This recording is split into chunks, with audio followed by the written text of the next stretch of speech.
Hello students, welcome to my channel. If you want to watch this video in English, the video link has been given in the description box.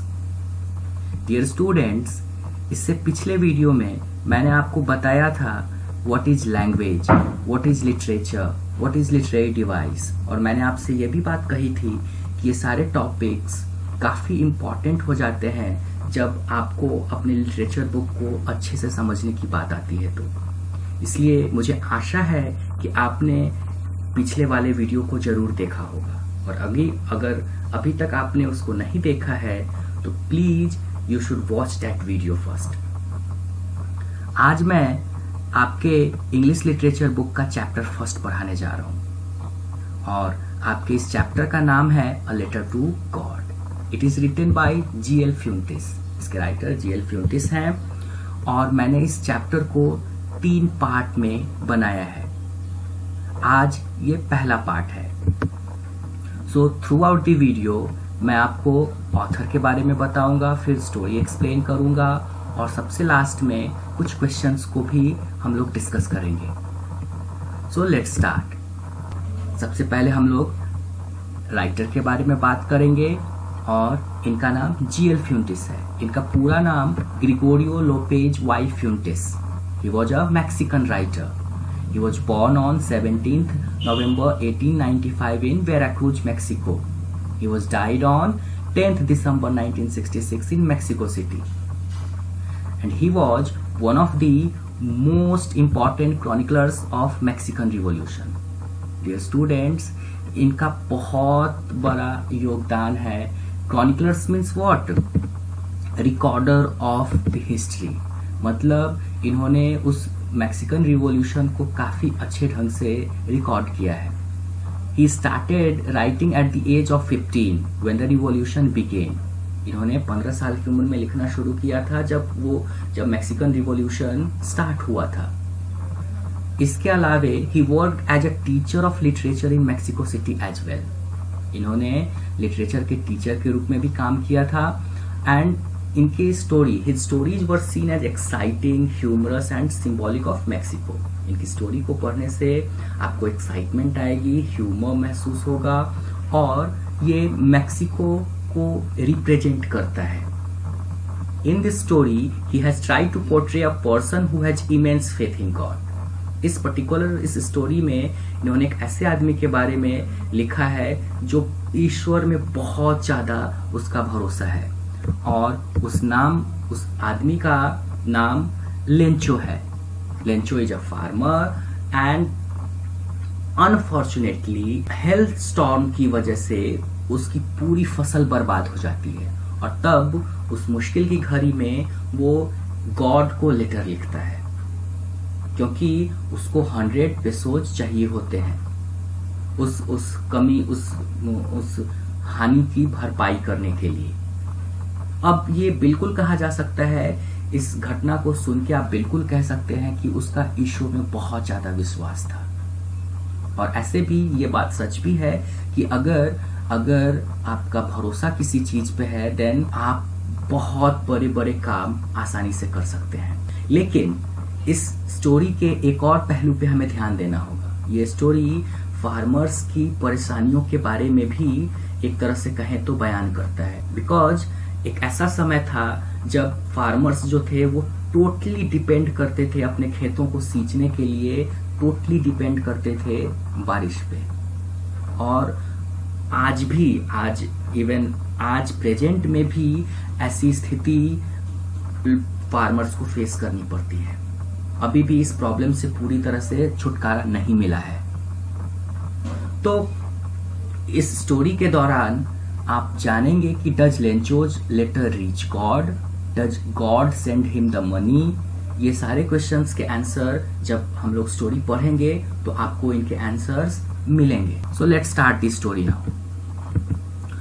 The house, the only one in the entire valley, sat on the crest of a low hill.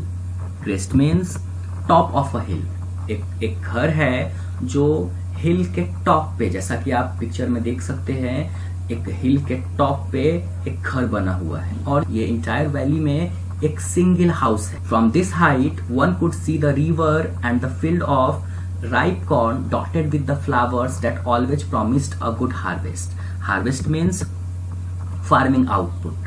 It means कि जब भी कोई उस hill top से नीचे की तरफ देखता तो उसको नीचे बहती हुई नदी, जैसा कि आप पिक्चर में देख रहे हैं, क्लियर वो देख सकता था। और नीचे एक कॉर्न फील्ड था, वो भी काफी क्लियर नजर आता था। और उस कॉर्न फील्ड की स्थिति काफी अच्छी थी, जिससे कि कोई भी ये अंदाजा लगा सकता था कि जो भी उसका मालिक है उसको इस साल काफी अच्छी फसल मिलने वाली है। मेरे ख्याल से कॉर्न आप जानते हैं क्या होता है। अगर नहीं जानते हैं तो इस पिक्चर को देखिए, ये कॉर्न की पिक्चर है। आप इसमें देखिए कॉर्न की पिक्चर। इसको और नजदीक से अगर देखना चाहते हैं, ये देखिए, ये कॉर्न है। The only thing the earth needed was a downpour or at least a shower.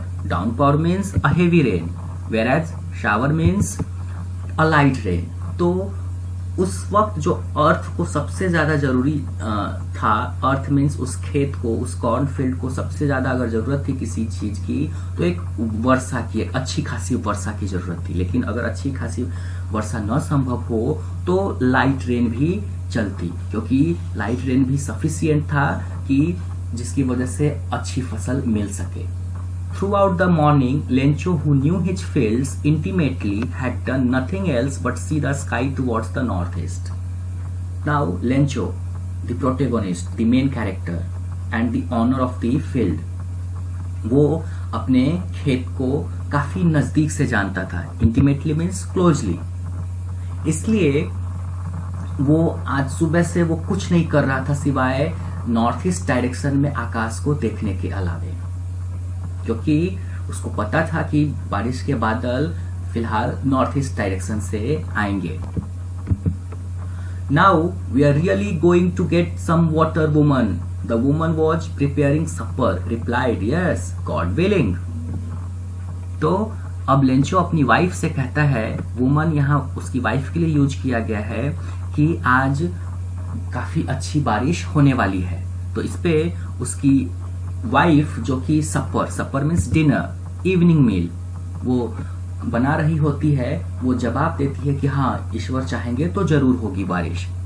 The older boys were working in the field while the smaller ones were playing near the house until the woman called to them all, "Come for dinner." तो वो जो Lencho के बच्चे थे, उनमें जो बड़े बच्चे थे वो फील्ड में अभी तक काम कर रहे थे, और जो छोटे थे वो घर के आसपास खेल रहे थे। तो तब जब उनकी मम्मी ने उनको खाने के लिए बुलाया तो वे सब रात का खाना, डिनर खाने के लिए घर में आ गए। It was during the meal that, just as Lencho had predicted, big drops of rain began to fall. Predicted means what? Forecasted. तो जैसा कि लेंचो ने प्रिडिक्ट किया था, जब वो अपना खाना खा रहे थे उसी वक्त बारिश होना शुरू हुआ, बड़ी बड़ी बूंदे गिरना शुरू हुआ। जैसा कि हम जानते हैं कि बारिश शुरू होने के पहले बूंदों से स्टार्ट होता है, तो वो बड़ी बूंदे गिरना शुरू हुआ। And in the north east huge mountains of clouds could be seen approaching.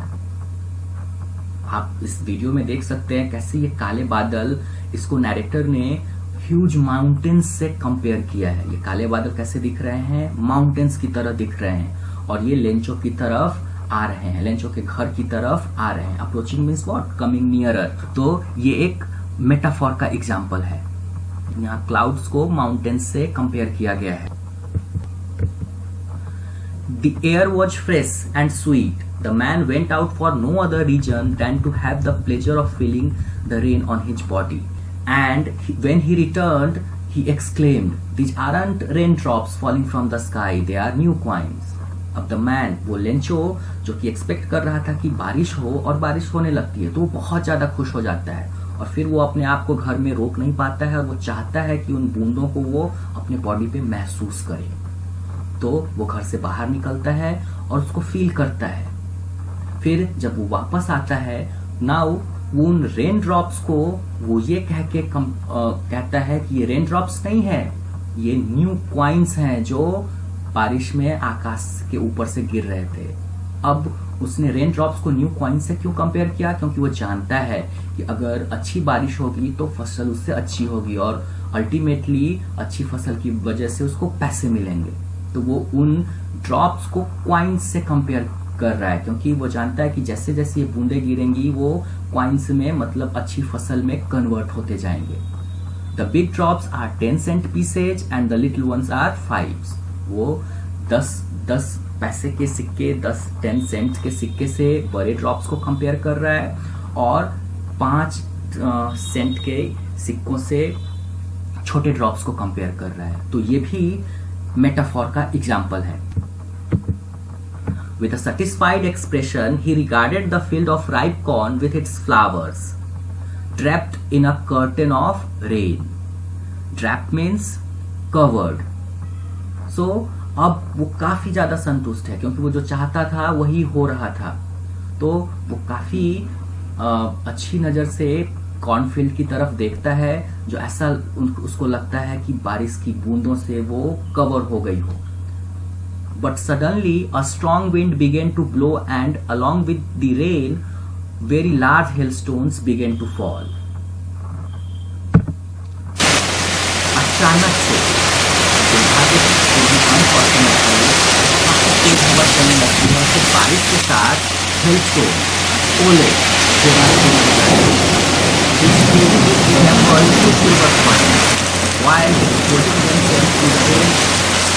ran out to collect the further fall. So resemble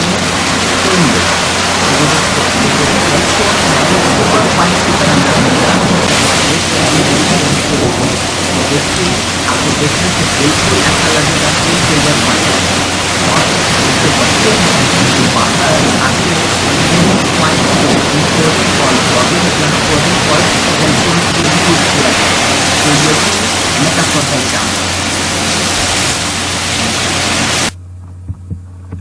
It's really getting bad now, exclaimed the man. I hope it passes quickly. It did not pass quickly. For an hour the hail rained on the house, the garden, the hillside, the cornfield, on the whole valley. The field was white as if covered with salt. अब Lencho जो कि काफी खुश था, लेकिन जब ओले गिरने लगे तो वो काफी ज्यादा उदास हो गया, क्योंकि ये फसल को काफी ज्यादा नुकसान पहुंचा रहा था। उसने सोचा कि ये जल्दी खत्म हो जाएगा, इसका गिरना जल्दी बंद हो जाएगा, लेकिन वो पूरे 1 घंटे तक गिरा और पूरे एरिया में, चाहे उसका घर हो, गार्डन हो, हिल साइड हो, कॉर्नफील्ड हो, पूरी वैली में हर जगह गिरा। और उसके बाद the field was white as if covered with salt.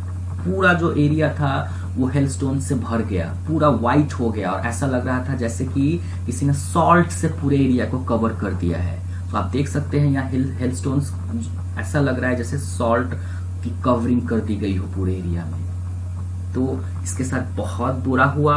और यहाँ पे आप देख सकते हैं सिमली का example, as if covered with salt. तो मैंने आपको बताया था कि जब भी आप कंपैरिजन करते हैं और उसके पहले कंपैरिजन के लिए एज और लाइक यूज करते हैं तो ये सिमली का एग्जांपल हो जाता है। तो यहाँ इस पूरे एरिया जो कवर्ड एरिया है इसको वो किससे कंपेयर कर रहा है? सॉल्ट से। ऐसा लग रहा है कि वो सॉल्ट से कवर हो गया है।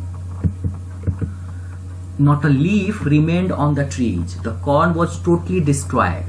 The flowers were gone from the plants. Lencho's soul was filled with sadness. When the storm had passed, he stood in the middle of the field and said to his sons, "A plague of locusts would have left more than this. The hail has left nothing. This year we will have no corn." अब what is the meaning of plague? Plague is a type of disease and locusts ये insects होते हैं जो groups में fly करते हैं, fly in big swarms and destroy crops, पूरी फसल को बर्बाद कर देते हैं। अगर आपने लोकस्ट को नहीं देखा है तो उसको एक पिक्चर में देखिए। ये देखिए लोकस्ट्स का ग्रुप। इसको और नजदीक से देखना चाहते हैं तो ये देखिए, ये लोकस्ट की पिक्चर है। तो ये जब भी उड़ते हैं ग्रुप्स में उड़ते हैं और ये पूरी फसल को बर्बाद कर देते हैं। Now not a leaf remained on the trees. पूरी जो फसल है हेलस्टोन्स की वजह से बर्बाद हो गई। उस हेलस्टॉर्म में पूरी फसल बर्बाद हो गई। एक पेड़ पे पत्ता भी नहीं बचा, एक फूल भी नहीं बचा और उसकी फसल बिल्कुल कंप्लीटली डिस्ट्रॉयड हो गई। लेंचो जो फार्मर था उसका जो सोल था वो दुख से भर गया। और जब स्टॉर्म खत्म हुआ तो अपने खेत के बीच में खड़ा था और उसने अपने बेटों से कहा कि अ प्लेग ऑफ लॉकस्ट्स को यहाँ हेल स्टॉर्म से कंपेयर किया गया है। तो उसने अपने बच्चों को कहा कि अगर वो भी आता तो इससे ज्यादा बच जाता। The hail has left nothing. Hail की वजह से कुछ भी नहीं बचा। This year we will have no corn. और इस साल उनको कोई फसल, कुछ भी अनाज में कुछ भी नहीं मिलने वाला है। सो डियर स्टूडेंट्स, अब हम लोग कुछ क्वेश्चंस हैं उनको डिस्कस करेंगे। बट क्वेश्चन डिस्कस करने से पहले मैं आपको बता दूं कि मैं ये डिस्कशन कर रहा हूं, लेकिन मैं आपसे ये रिक्वेस्ट करता हूं कि आप क्वेश्चंस के जो आंसर हैं वो अपनी भाषा में, अपने लैंग्वेज में ही लिखें। ये आप केवल डिस्कशन के रूप में इसको सुने और जब इसको आंसर लिखने की बारी आए तो अपने लैंग्वेज में लिखें। So first question is, what did Lencho hope for? Lencho hoped for a good rain. Why did Lencho say the raindrops were like new coins? Actually, Lencho was expecting rain, which would help him in getting a good harvest, and at last, good harvest would change into money. Therefore, when rain started, he got very happy and compared those raindrops with new coins, which he got after a good harvest. Third question, how did the rain change? What happened to Lencho's field? After the beginning of rain, a strong wind began to blow, and along with rain, very large hailstones started falling and they completely destroyed the crops. Fourth question, what were Lencho's feelings when the hail stopped? Lencho was totally upset and his soul was full of sadness, as his crops were completely destroyed. According to him, a plague of locusts would have left more than this. Dear students, I hope you have enjoyed my class. और अगर आपको ये पसंद आया है तो please इस video को लाइक कीजिए और शेयर कीजिए। Thanks for watching. One minute. Please don't forget to subscribe and press the bell icon. Thanks again.